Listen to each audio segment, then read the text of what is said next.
Welcome to a brand new season of Dell Outdoors Turkey Hunting Series. Deer season is in the rearview mirror. Now we get to talk about what I like to talk about in my wheelhouse, and that's them spring gobblers that we all love to hunt every year. And if you're like me, you chase spring from March all the way to the end of May, and you never get tired of it. I want to start by talking about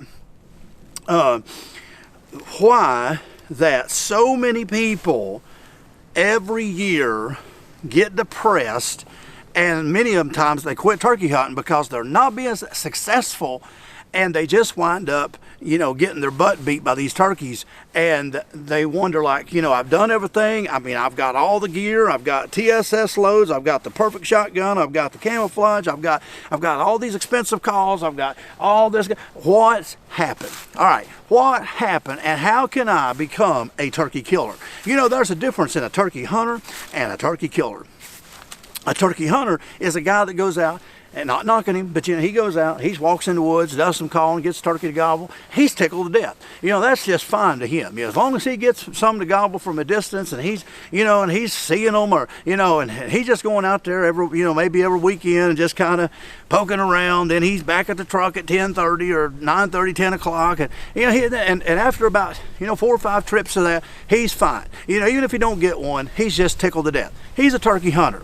A turkey killer is a whole different breed. A turkey killer is a person, a guy or a lady, it's a person who goes out there who knows what the turkeys are doing, and it ain't just on that particular day, or it ain't just on that particular gobbler. They know. It's almost like they have a sit. They become the turkey. They become that gobbler.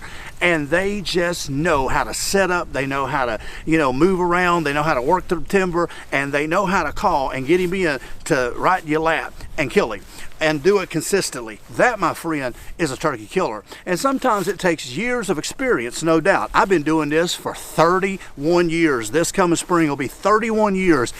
I've been chasing these things, and they still drive me crazy many times. And I don't know everything about turkey hunting. I don't come off as like I'm a know-it-all, and I just, I don't want to come off as that. But you know what? I kind of do know how to kill them. I've killed a lot of turkeys, and I sort of know something about being a turkey killer. I'm going to break this down, and what I think so many people make a mistake every year doing. Actually, 2 things I just want to talk about in this video for the next few minutes, so stay with me. If I talk fast, it's because I got a lot to say and a short time to say it, so just stay with me. All right, number 1, and I think this is so important, and I can't stress whether it's deer hunting or turkey hunting. Either one, apply it. Yeah, so many people get stuck in a rut of hunting the same way. They get stuck in the rut, and they got a system that has worked for them in the past, and they stay there, and they never get out of that bubble of safety. Now, what do I mean? Well, and I'm not knocking anybody that hunts like this, okay? I'm not, okay?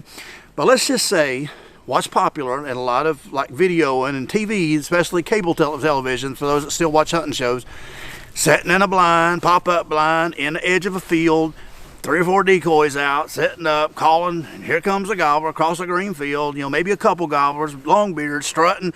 They come in, the guy shoots them, and they act like they've really done something. Now, I'm not knocking anybody that hunts in a field with a decoy and a blind. I've done it myself. I've done it here on the channel because it's poured the rain or whatever the case, or maybe that's how I had to hunt that particular property because of whatever reason, okay? But if you have success, and this is what happens so many times, and believe me, I've seen it over and over and over, especially in this generation of turkey hunters that's coming on. They get successful at killing, say, 4 or 5 gobblers, or tagging out 2 or 3 years of doing that same thing, okay? And maybe they got a good property. Maybe it's the grandpa's property, or maybe they got a buddy's property, or the parents' property. Maybe they're just fortunate enough to have a bunch of turkeys there. And they go out in a food plot or whatever, and they stick up some decoys, and sooner or later, you're going to be successful setting in there sooner or later, okay? All right, but that is not a turkey killer. A turkey killer is someone who can go anywhere, any terrain, anywhere in America, just about, sit in the woods or the field, no blinds, whatever the case, and be successful eventually at killing a gobbler.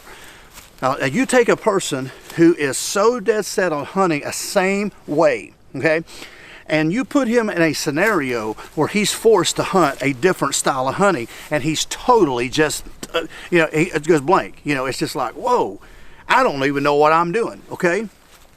All right. Now, if you're going to come up in a level of being a better turkey hunter, you have to force yourself to hunt different ways. You have to force yourself in hunting different styles even, because even your style on that particular property where you're used to sitting in that blind, all right, one of these years, I don't know what year, but one of these years, that ain't going to work. For whatever reason, it ain't going to work. And you're going to have to get out of that blind, and you're going to have to get in the woods, and you're going to have to sit with your back against the tree, and you're going to have to figure out how to move on these gobblers.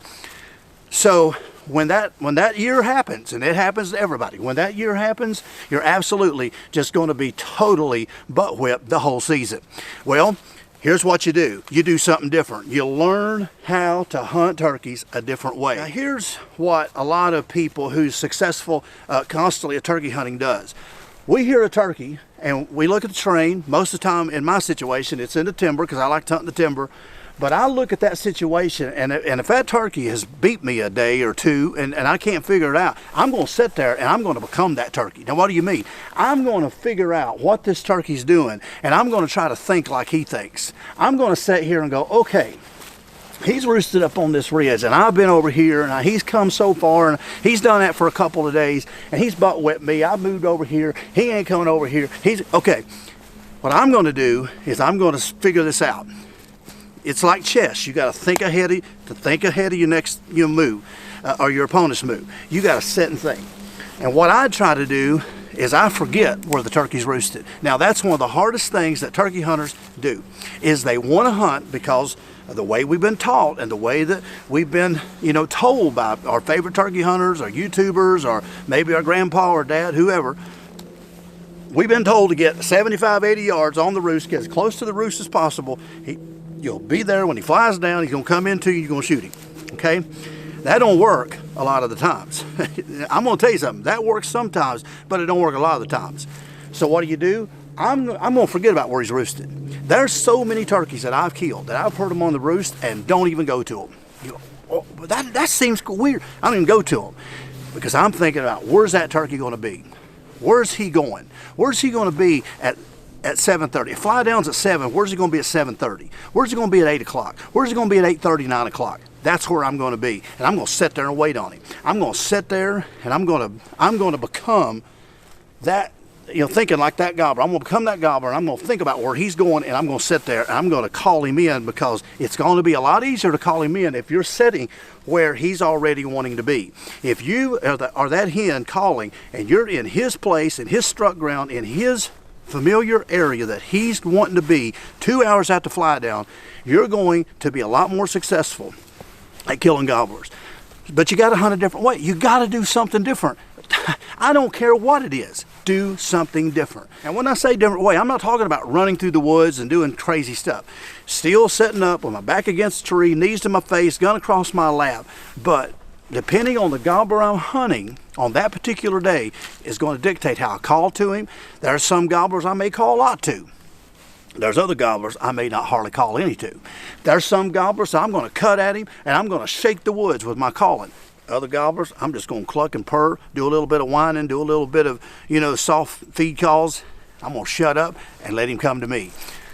Some gobblers, I ain't going to call it all to him. I'm just going to try to get where he's going to be and try to beat him there, because and just never say a word to him and sit there and wait till he comes to me. Because the moment I start calling, because he's been pressured so much, he may turn around and go the other way, or a hen may be with him and the hen get jealous and take him off. So I'm going to sit there and just wait on him. I don't know. It depends. Again, you got to have these different strategies in place. And you got to know how to kill turkeys a different way than just setting up in the same old that you've always done, because sooner or later it's going to come to bite you. And you're going to really have a hard time killing turkeys when you're just hunting the same old. Number two, sometimes you just got to update equipment. And what I mean by that, I'm not saying you got to go buy the latest and greatest shotgun. I'm not saying you got to go buy, all this fancy stuff. I'm not saying that. But sometimes, depending on where you're hunting and the terrain you're hunting, you better have the best equipment that you can afford and have the ability to cover more ground. Now, I'm not saying you have to shoot 80 yards with these TSS loads or whatever the case. I don't do that. Okay, I shoot TSS, but I don't shoot 80 yards, and I don't shoot 60 yards. I don't shoot that. I want them 40 yards and under. But here's what I'm talking about. You want to have the best equipment possible for situations that's not the best. All right, it's just like a bow hunter. You know why I shoot a big broadhead? Do you know why I shoot a great big old broadhead? For insurance. Do you know why I shoot a big bullet? Insurance. Do you know why I shoot TSS loads? Insurance. Do you know why that I want to shoot the best equipment that I can afford? Insurance. And so many people, they'll get out there and they'll miss, shoot too quick. Maybe they're not down on the gun, where maybe if you had a better sight on your shotgun, or maybe a scope, or maybe a red dot, maybe you might actually have a better pattern, and maybe you might actually kill a turkey in the situations that's not the best. All right. Now again, you say, I know what some of you are thinking. I ain't gonna spend no $1,000, and I ain't gonna do. I get it. Okay, I'm not either, but I am going to have the best I can afford, because there's been a lot of times when I've worked my tail off to get a gobbler in, and it ain't been the best situation, but he didn't get out. He didn't get out of there alive, because I had top-notch equipment. And I used to shoot patterns like this. you know, when I first started turkey hunting 31 years ago, we had 2 3/4 Super X shells, and at 40 yards, you just squeeze the trigger and you prayed that 4 or 5 pellets would hit at 40 yards. You know, you just prayed, and pretty much you weren't gonna get that, but you just prayed at 4. And turkey hunting's still a game of closeness. Okay, most of the turkeys I kill, even with TSS loads, is 25 yards and under. 25 yards and under is usually about the distance I kill them. All right, but every situation is not the same, and there's been times, because of my equipment and because I've got the best I can afford, I have had to make some really tough shots and some really tight quarter shots that I would have never made with my old setups from years ago. So if you want to be a turkey killer, you gotta have good equipment, and you gotta have equipment that you can reach out there if you have to, and and just become better at shooting and your patterns and all of that stuff. It's gonna make a difference. But when you stay stuck in that rut, I'm gonna hunt with this old okay, but it's gonna come back to bite you sooner or later. So them are just a couple of things that I think is really important to become a turkey, from a turkey hunter to a turkey killer. And of course, calling is a big, part of it too. And we're going to talk about that a lot this year. And we appreciate all of you. We appreciate all of our subscribers in years past and that still follow us. We appreciate all of the new subscribers that's just watching, and this is your first year. And we hope you stay here for many years to come. So we appreciate you, and we'll see you in the next video. And make sure to hit that subscribe button down the corner. We really appreciate it. And follow Dale Outdoors, because we got a lot of great turkey hunting content coming in the weeks to come. We got 2 videos at least a week that we're going to be uploading, so you don't want to miss any of it, because we got a lot of great turkey hunting tips coming, and you can learn a lot, I'm sure, if you just stay tuned to the channel here and watch. Also, check out all the sponsors and the links below, those that help us here. Springfeeder Custom Calls, where you can get my signature series of turkey calls, the old Sly series. And also check out Stoker Firearms, Tidewee, where you can get a lot of great hunting apparel and blinds, boots.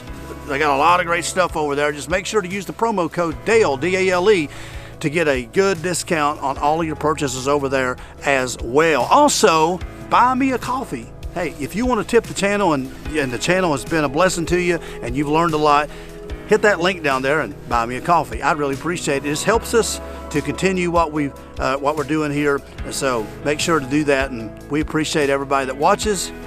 We'll see you in the next video.